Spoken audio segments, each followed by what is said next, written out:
How is it going, everyone? It's K-Limity here, and today we are going to be talking about Ice Age: Dawn of the Dinosaurs on the PlayStation 3.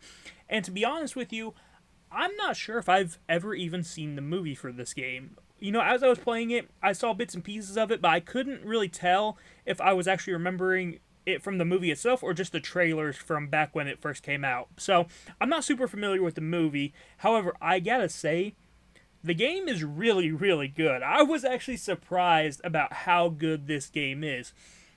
Even if you're not a hardcore Ice Age fan, this is a great 3D platformer. And the nice thing about it is that it mixes in a bunch of different genres into it. It starts off as a 3D platformer, and then you get more 3D platforming levels later on, but then they add in the addition of almost like this third person shooter type gameplay where you can swap to different weapons and attack dinosaurs that are attacking you and stuff. And it's just really cool how they do that. And all the environments, the level designs, and all that stuff are just absolutely fantastically well designed. And it does a good job of splitting up the story. You know, the first half of the game, you're mainly playing as Sid. And the whole time you're playing as Sid, that's really when it's focusing on platforming and kind of just simple puzzles and stuff. And then when it gets halfway through the game, it swaps over and you're playing as a character named Bucky. And when you're playing as him, that's when it swaps into this more of beat 'em up style, third person shooter style, hack and slash, still 3D platforming style of game, and it just does a really good job of combining all of these elements in the later half of the game. And along the way, you do have just a bunch of different style levels. You have some levels where you are playing as Scrat, the squirrel, and they're side-scrolling levels, and they're really fun. And it will introduce another character called, I think her name is Scrate. I hope I pronounced that right. I think it is. I'm just going off based on how it looks, because I'm not familiar with the show or anything. But basically, there is a female squirrel that is a flying squirrel that Scrat falls in love with. Uh, and you have levels that are side-scrolling, and you have to use both of them to kind of problem solve through the level and escape through the level that way. And I actually really enjoy those side-scrolling levels. Then you also, in the really like late end of the game, you also have a level that is a shoot 'em up. It's a side-scrolling shoot 'em up, which is really cool. And then it turns into like a Star Fox shoot 'em up, which is really cool. And then it just lets you actually control the dinosaur that you're flying on, and you basically have free motion of it. So you are literally flying around on the back of a dinosaur, you have completely free motion of it, and you are destroying a bunch of different obstacles. And it's just really cool how it swaps all of these different gameplay mechanics into one, and it just does a fantastic job of it. And it balances them all really, really well. It throws so many different things at you that I never got bored playing through this game. There's not a single point at this game where I was tired of it or I got bored of it, because it just kept giving me new things, and I just loved how much new stuff it kept throwing at me. Even the different enemies that kept throwing at me, it was throwing different stuff at me. And the nice thing about this game too is that there's collectibles in it, and you can actually use the collectibles that you get. You basically are just collecting fruit. You're collecting like cherries, apples, and pears and stuff like that. And you can take the fruit and you can actually trade it at the shop for different items. And you can upgrade your character, you can upgrade how much ammunition they have, you can upgrade how much health they have, you can upgrade just a bunch of different stuff like that. But then you can also get silly items, so you can also get like giant cherries, so whenever you see cherries on the map, instead of being small, they'll just be giant now. Same with the crystals, you collect a lot of crystals in this game, and you can see those, and they'll be giant crystals. You can get that upgrade. You can make giant weapons. There's a bunch of just cool stuff like that, and they just did a really good job of giving you a lot of unlockables to go after, and it really made it really gave you a rewarding feeling for going out of your way to collect all of these different items that you see. You know, it gave you a good reason to go and collect all the fruit that you can in these levels. So I really, really enjoyed that, and I think they did a good job of just incentivizing you to go and collect more fruit. And this game looks absolutely phenomenal as well.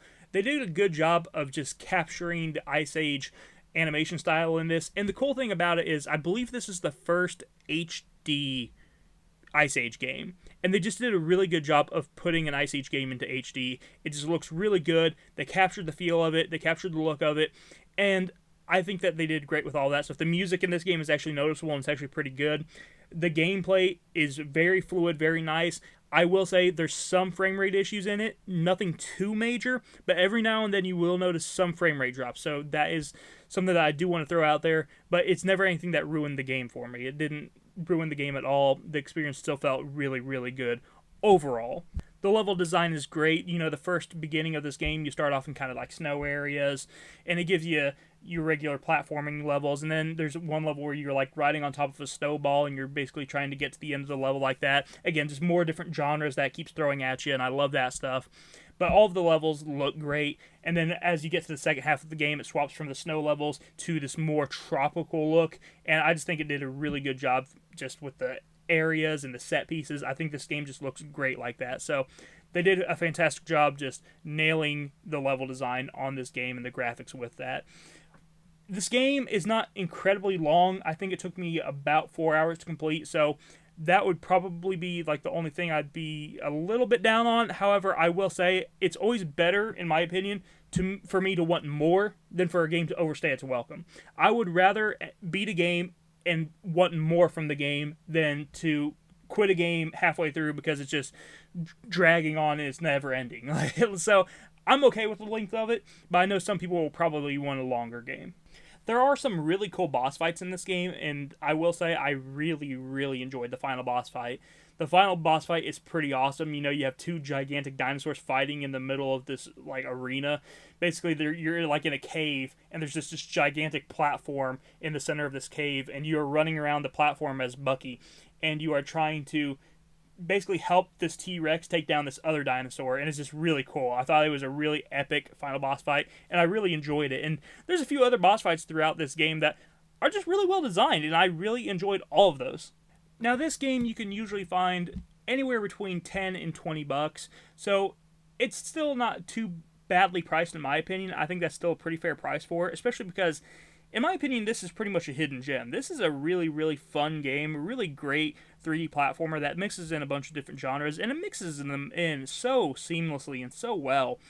And just everything about this game has so much charm, so much charisma, and it's just a really fun experience, even if you're not a huge Ice Age fan. Like I said, I haven't even seen this movie, but I was able to follow along with everything that was going on, and I just really enjoyed it. This was a really fun time, and I'm glad that I picked it up. I believe I want to say I picked it up for 15 bucks, and I'm completely happy with that. This is a really worthwhile game. This is a really fun game, and if you are a 3D platformer fan, if you enjoy 3D platformers, this is a game that you should definitely check out.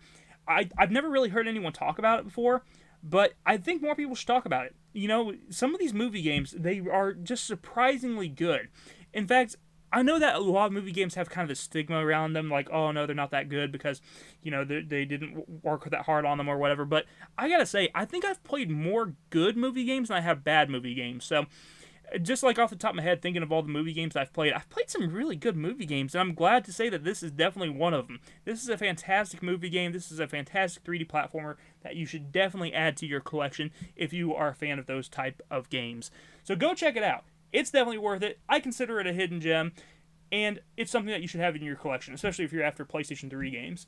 I'll talk to you guys in the next one. You have a wonderful day. Bye-bye.